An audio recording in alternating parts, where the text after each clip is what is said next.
In this video, we present a technique for minimally invasive lateral extra-articular tenodesis using a hybrid all-suture anchor.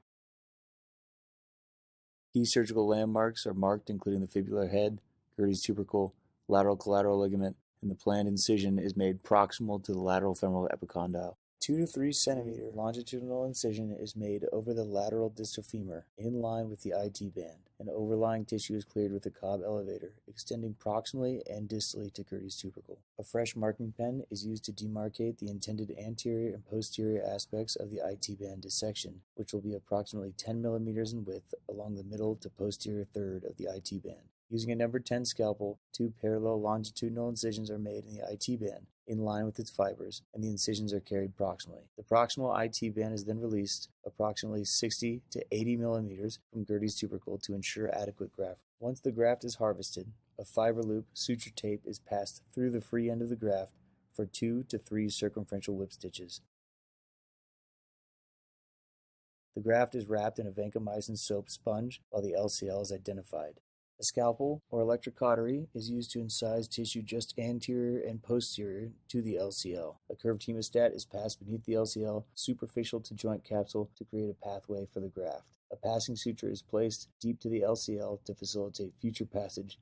Once the femoral tunnel for ACL reconstruction is drilled, attention is then turned to anchor placement. In order to prevent convergence of the anchor with the femoral ACL reconstruction tunnel while drilling, we recommend placing the arthroscope in the anteromedial portal to visualize the femoral tunnel. The drill guide for the hybrid knee fiber tack anchor is positioned posterior and just proximal to the epicondyle.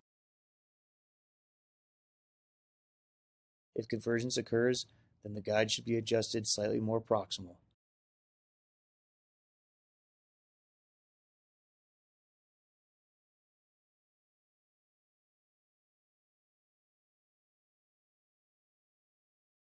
Next, a 2.6 millimeter hybrid knee fiber tack anchor is tapped using a mallet until it reaches the guide.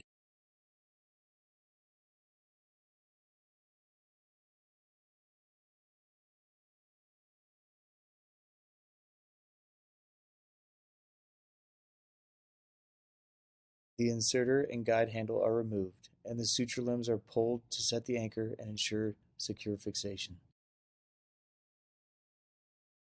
The ACL graft is then passed and tensioned.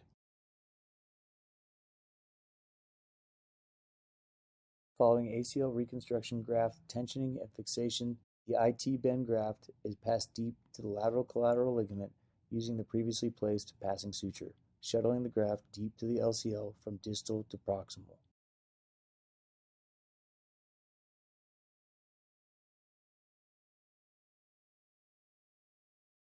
Next, the white retention suture is removed from the knotless, pre-converted suture tape loop, and the IT band graft is shuttled through the suture tape loop.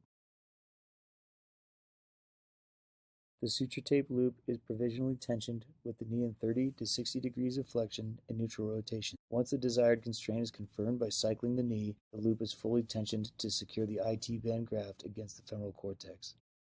The iliotibial band graft is then reflected over itself distally, and the sliding suture tape, black limbs, are used to suture the graft to itself in a mattress fashion.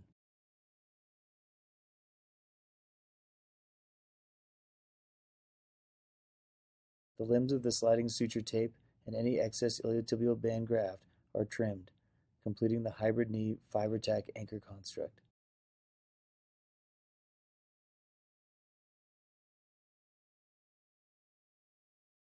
Thank you for your time.